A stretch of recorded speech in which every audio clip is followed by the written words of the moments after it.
I am Palak Agarwal, a legal intern at LEXIS and Company. Today, I will be discussing about the essentials of a Muslim marriage. In Sunni school of Muslim, there are three types of marriages, that is valid, irregular and void. Whereas in Shia Muslims, there are only two types of marriage, that is valid and void. There is no irregular marriage.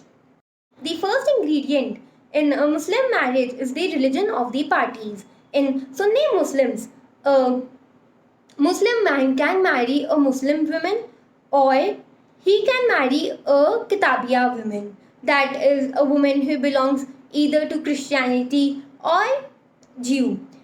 But if he marries a non-Kitabiya woman or a Hindu woman, his marriage with the woman will be irregular. But in Shia Muslims, a Muslim man can marry only a Muslim woman, and if he marries a woman of some other religion, his marriage with the woman would be void.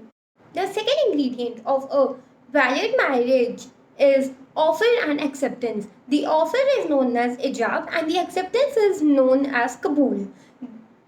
At the time of acceptance and offer, there should be an offer from the man's side to the women's side, and the acceptance and the offer should be at the same meeting and at the same place. And if the man or the woman who is supposed to get married is not there, his agent or her agent can accept all offer on his or her behalf.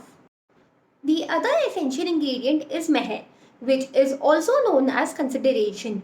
The married man has to give consideration or meher to his wife.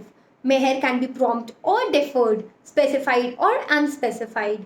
But the man has to give the woman the meher even if she denies at the time of marriage that she won't ask for meher.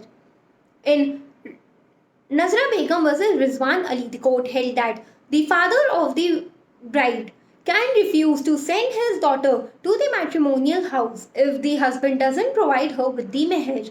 Next important ingredient is the age and competency of the parties to the marriage. A person can only marry if he has attained the age of majority. In Muslims, the age of majority is when the person enters puberty. In Muhammad Ibrahim versus Atika Begum, the Privy Council held the age of majority in India of years 15 for both boys and girls. The next important ingredient is that there should be free consent between the parties. In Sunni Muslims, if there is no free consent, then the marriage is irregular, whereas in Shia Muslims, the marriage is held to be void. The marriage is supposed to be free from legal problems. That means that there should be no prohibitions in a marriage. There are three types of prohibition, that are absolute, relative and directive. Absolute prohibition means that a man cannot marry someone who is in close relations with him or in close relations with his wife. Relative prohibition means that a man cannot marry a fifth time, or he cannot marry a non-Kitabiya woman, or there should be proper witnesses in the marriage and there should be meher in the marriage. Directory prohibition means that a person cannot marry a person who is sick or a woman who is pregnant or during the time when the woman is going through her iddat period. These were the essentials that are required in a Muslim marriage.